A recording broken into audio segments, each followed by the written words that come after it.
Assalamualaikum warahmatullahi wabarakatuh. Jumpa kembali bersama channel kami, Adi Reaction Official. Apa kabar teman-teman semua? Semoga teman-teman hingga saat ini masih selalu diberikan kesehatan oleh Allah Subhanahu wa Ta'ala dimanapun teman-teman berada. Dan tentunya terima kasih kepada semua teman-teman ya yang telah subscribe channel kami dan masih setia hingga saat ini. Semoga mampu menambah semangat kami untuk memberikan konten-konten yang bermanfaat untuk umat Islam. Nah, teman-teman, pada kesempatan kali ini saya ingin membahas tentang salah satu legenda hidup ya yang sangat luar biasa ya, yakni Pak Haji Rhoma Irama yang teman-teman sudah tahu siapa beliau. Cuman dalam beberapa channel yang saya lihat dan yang saya pelajari ya, banyak kesalahpahaman tentang beliau, tentang masalah dakwahnya ya, tentang masalah-masalah yang menurut saya perlu diluruskan atau setidaknya saya reaksi secara positif tentang Pak Haji Rhoma Irama. Nah, teman-teman, dalam pandangan beberapa netizen atau beberapa ulama ya, yang mungkin mohon maaf ya, kalau thumbnail saya agak sedikit menyindir ya, atau dengan kalimat satir ya, seakan-akan beliau seorang ulama karbitan ya. Mungkin teman-teman perlu penjelasan biar tidak gagal paham ya. Kenapa? Karena selama ini banyak orang-orang yang memang tidak paham pada hakikatnya, namun serasa benar dan tidak mewakili sesuatu yang benar.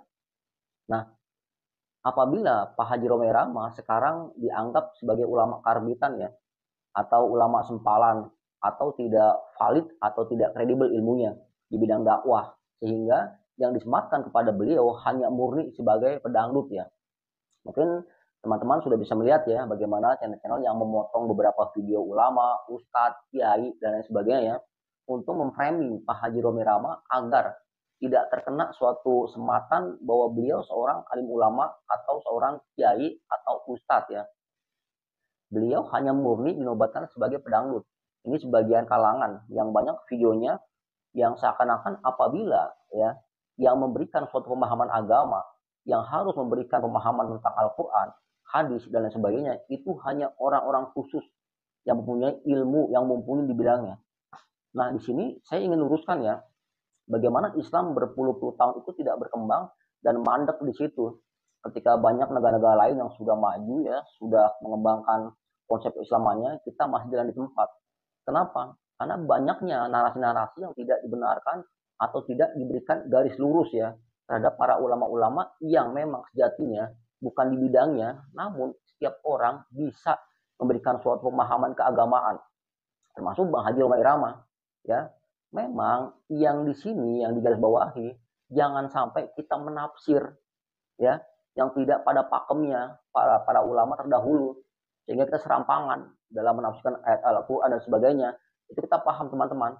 Tapi ketika dibatasi hanya orang-orang tertentu yang bisa memberikan ceramah agama, bicara agama, bayangkan loh, apabila orang-orang yang pandai beragama itu terbatas, ketika orang ingin mengadakan suatu hajatan, apa kita harus memanggil ulama tersebut, kiai tersebut ya, yang mungkin mereka waktunya nggak ada, ya bahkan waktunya mereka sempit, sehingga golongan-golongan ulama-ulama, kiai, ustadz yang mohon maaf ya terkenal di kampung-kampung, apakah itu ilmunya tidak bisa divalidasi, ya? Apakah ilmunya kita batalkan? Kan tidak teman-teman ya. Pun begitu dengan Pak Haji Rhoma Irama. Oke, sekarang kita lakukan suatu analisa lebih jauh ya, bagaimana sepak terjang seorang Pak Haji Rhoma Irama. Nah, beliau dalam metode dakwahnya memang terkesan ya tidak seperti pada umumnya pada masa lalu. Kalau sekarang beliau dibatalkan ya, tidak bisa dikategorikan sebagai ustadz, ulama, kiai. Sedangkan kiai itu kan sebutan dari seorang ahli agama oleh Nahdlatul Ulama pada masa lalu teman-teman ya. Sedangkan di level atau di tingkat Muhammadiyah sebutannya ustadz. Nah, di sini Pak Haji Rhoma Irama menurut saya beliau sangat cerdas ya dalam metode dakwahnya dan sangat berisiko di situ. Bagaimana kalau kita melihat bagaimana beliau menulis suatu lirik, nanti kalau kita telaah lebih jauh, memang beliau sama saja dengan berdakwah walaupun lewat musik. Yang terjadi pada masa lalu sangat kontroversial memang, ya, ada pro dan kontra, namun perjuangan tidak mudah teman-teman. Kenapa? Kalau kita melihat lagu katakan Tuhan itu satu, ada ayatnya ya, Qul huwallahu ahad, Allahu somad dan lain sebagainya. Apabila kita dengarkan lagu Pak Haji yang berjudul Persatuan, ada ayatnya, wa atasimu bihablillahi jami'ah, dan seterusnya. Apabila kita mendengarkan lagu Bang Haji yang judulnya Haji kalau nggak salah ya, pun ada ayatnya, al hajru asum walumat faman produkihin al hajjah rofasa wala pusuk wala jidalah fil hajj, dan seterusnya teman-teman ya. Mohon izin ya kalau salah ya, nanti saya disalahkan atau dibatalkan karena nggak pakai PC nih kalau nggak punya gelar ustadz nih bicara ayat ya. Itu sekedar komparasi aja ya. Artinya seorang Pak Haji Romai Rama pun dalam metode dakwahnya berbeda dengan konsep-konsep kiai pada masa lalu, namun sangat signifikan dan operasional. Kalau kita terbatas dakwah pada orang-orang yang baik, orang-orang yang mungkin dianggap kita nggak buruk perilakunya, bagaimana Islam bisa menyebar, melebar konsep dakwahnya? Sedangkan metode Pak Haji Romai Rama yang saya lihat sekarang, apabila beliau di framing ya bukan pendakwah, melainkan pedangdut, menurut saya itu gagal dalam berpikir teman-teman. Cenderung subjektif, tidak objektif. Sedangkan Pak Haji Romai Rama pun beresiko pada masa lalu. Bayangkan ketika beliau menulis lagu Indonesia ya, bagaimana beliau berisiko pada pemerintah. Dan relevan hingga saat ini. Ketika orang ramai-ramai mengkritik pemerintahan siapapun juga ya, sangat ramai mungkin di media sosial. Tahun 80-an Pak Haji menulis lagu syair Indonesia ya, yang viral hingga saat ini, yang miskin makin miskin, yang kaya makin kaya. Itu dampaknya hingga sekarang masih berlaku, dan itu politis sekali dan berdampak pada pemerintah dan masyarakat pada waktu itu. Nah itu resikonya sangat tinggi menurut saya dalam metode dakwah Pak Haji Romai Rama. Makanya saya anggap Pak Haji Romai Rama salah satu pendakwah yang bisa dikategorikan, beliau seorang kiai, bahkan ulama cerdas ya. Bagaimana beliau konsisten hingga saat ini menyampaikan dakwah lewat musik, terlepas dari kontroversialnya ya. Ada yang mengharamkan, ada yang menghalalkan. Namun kalau kita bicara halal haram, nggak bakal ketemu teman-teman. Muter-muter aja ya. Nggak ada titik temu. Kenapa? Karena masing-masing daripada ulama pun berbeda pendapat dari setiap negara ya. Dan kita negara Pancasila yang mengakomodir semua ya, mazhab dan semua pemikiran ya. Tidak ada batasan di situ. Namun terserah kepada netizen, masyarakat mau pakai pakem paham yang mana. Yang musik haram silakan, yang musik halal silakan. Namun di sini saya menggarisbawahi ya, metode dakwah Pak Haji Romai Rama itu berbeda dengan metode dakwah ustadz-ustadz yang lain ya. Bahkan kategorinya kalau sekarang ada yang mengatakan ada ustadz cerdas ya, ada ustadz yang luar biasa ya. Kenapa? Karena cuma disematkan ya, bagaimana ya mungkin ustadznya hafal Quran, hafal hadis, hafal ribuan segala macam ya. Lalu teman-teman tidak melihat dari sisi usia, bagaimana Pak Haji Romai Rama pada masa muda hingga sekarang yang lebih dari 40 tahun sudah mendemonstrasikan ya lagu-lagunya untuk masyarakat ya dengan nilai-nilai Islam yang sangat fenomenal tersebut ya. Teman-teman sudah paham ya lagu-lagu Pak Haji Romai Rama ya. Bahkan saya melihat pun ada yang mualaf gara-gara mendengarkan lagu Pak Haji Romai Rama. Namun di sini saya tidak mengecilkannya. Apabila ada sebagian masyarakat atau netizen ya yang menganggap ada ustadz cerdas ya, yang tiba-tiba. Kenapa? Karena fenomena masyarakat kita ya, mau izin teman-teman ya, apabila ada sesuatu yang baru yang mereka mungkin ya belum pernah melihat, itu langsung kagum biasanya itu ya. Padahal mohon maaf ya, apabila kita melihat di Indonesia bahkan dunia yang hafal Quran itu luar biasa banyak sekali, namun belum terangkat saja, belum viral saja. Ya, mau izin teman-teman ya, saya tidak merendahkan ustadz-ustadz kita ya, tidak ya. Ini suatu bandingan yang sifatnya objektif, bahwa kita mengakui Ustadz Adi Hidayat dia cerdas, Ustadz Nurdin cerdas. Namun saya melihat beberapa netizen yang gampang menyematkan kategori Ustadz cerdas hanya ya karena mereka atau beliau hafal beberapa ayat Al-Quran bahkan full di situ ya, dan beberapa literasi yang mungkin mereka belum pernah menemukan ya pada metode dakwah atau ucapan-ucapan kiai, ustadz atau ulama sebelumnya. Sedangkan metode dakwah Pak Haji Romai Rama, kalau boleh kita katakan beliau pun sangat cerdas ya. Saya katakan sangat cerdas ya. Bagaimana beliau menulis ratusan lagu dengan resiko tingkat tinggi ya untuk membumikan kata-kata Al-Quran secara signifikan ya dan sangat instrumental. Ya teman-teman ya paham ya. Dan di sini kalau saya komparasikan dengan beberapa metode dakwah yang mungkin mau izin ya, walaupun Pak Haji Romai Rama bersinggungan dengan Habib Rizik Syihab ya, karena dibatalkannya nasab beliau secara pribadi ya tidak mewakilkan. Namun kita apresiasi sama-sama beresiko, namun bagaimana Pak Haji pun beresiko pada masa lalu ya dengan metode dakwahnya. Nah, di sini saya ingin menggarisbawahi bahwa apabila ada narasi-narasi yang mengatakan bahwa Pak Haji seorang pedangdut tulen, pedangdut murni, dan dibatalkannya apabila beliau ceramah, itu salah ya teman-teman ya. Tidak begitu metodenya. Apabila kita memakai konsep seperti itu, sampai kapan Islam akan maju, akan berkembang? Jadi dibatasi orang-orang yang hanya bicara agama, boleh yang pakai peci, boleh yang bergelar doktor, bahkan tidak boleh orang umum bicara masalah agama ya, itu sensitif ya. Sedangkan bagaimana agama ini bisa berkembang, menyebar, dan bagaimana kita sebagai satu suami apabila kita tidak mengerti agama ya untuk keluarga kita, bahkan lingkungan kita, bahkan teman kita, nggak ada masalah buat saya. Namun hati-hati memang apabila menafsirkan, kita mencari referensi yang kredibel di situ ya, kita mencari tafsir yang kredibel ya, untuk kita cerahkan kepada keluarga kita, kepada orang lain, walaupun kita tidak punya gelar. Apabila Rhoma Irama atau Pak Haji Rhoma Irama dibatalkan atau dianggap seorang ulama yang karbitan, yang tidak kredibel, saya secara pribadi menyanggah ya teman-teman ya, karena beliau sangat konsen, sangat konsisten hingga saat ini adalah metode dakwahnya ya, dalam mensuarakan suara-suara atau ayat-ayat Islam ya dalam konteks musik yang beliau lakukan, dan banyak masyarakat yang saya yakin ya banyak tersadarkan ya, walaupun mungkin tidak dijadikan testimoni di beberapa channel ya.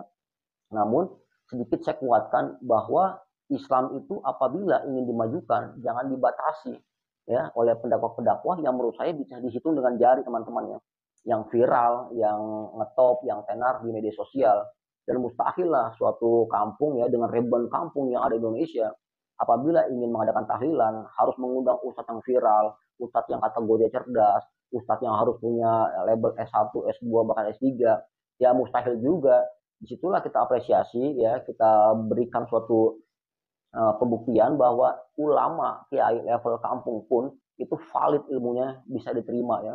Tidak gampang menyematkan apabila orang itu yang berdakwah dan viral ya seperti contoh Pak Haji Rhoma Irama, lalu tiba-tiba ada membatalkan atau ya tidak mengakuinya sebagai seorang ulama. Ini perlu digarisbawahi ya teman-teman ya. Tidak begitu konsepnya. Kita harus cerdas dalam melihat fenomena seperti itu. Karena sekarang banyak narasi liar yang sesama Islam mungkin ya dibenturkan, sesama Islam mungkin ya saling menyanggah ya. Yang intinya apabila kita cerdas, memang tidak ada suatu kericuhan di masyarakat apabila kita cerdas ya. Namun yang gampang tersulut apabila kurangnya di level tingkat bawah atau grassroots, kurang literasi di sini mudah disulut dan jadi domba. Namun bagi seorang pemikir yang biasa membaca itu hal yang biasa teman-teman ya. Minimal kita bisa menyanggah secara positif ya. Kita bisa meluruskan tema-tema yang perlu kita luruskan. Dan teman-teman, di sini mohon izin ya saya klarifikasi bahwa channel saya sebelumnya saya pernah membahas ya sedikit aja teman-teman ya. Pernah membahas buku lama EF Syaifullah Fatah dan Bang Haji Rhoma Irama ya. Ada beberapa netizen yang membantah ya, bahkan menganggap saya pun mengadu domba dan lain sebagainya ya. Saya berikan suatu pemahaman sedikit ya buat netizen, buat siapapun juga ya.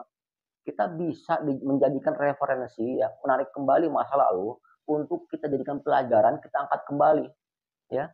Terlepas sejarahnya lama, sejarah masa lalu dan lain sebagainya, nggak ada masalah untuk pengetahuan bahwa pernah terjadi seperti ini. Teman-teman ya, ini sedikit meluruskan saja nih ya biar nggak salah paham. Karena saya pun objektif dalam menilai Pak Haji Rhoma Irama, tidak subjektif teman-teman, sehingga tidak ada unsur di sini ya yang menentangkan Pak Haji Rhoma Irama, dan saya paham siapa beliau ya. Pun begitu dengan Pak F. Syaifullah Fatah yang sekarang saya pun melihat suatu saat akan saya buat channel ya, kenapa Pak F. Syaifullah Fatah cenderung mengkritik tanda petik ya keras terhadap pemerintah ya.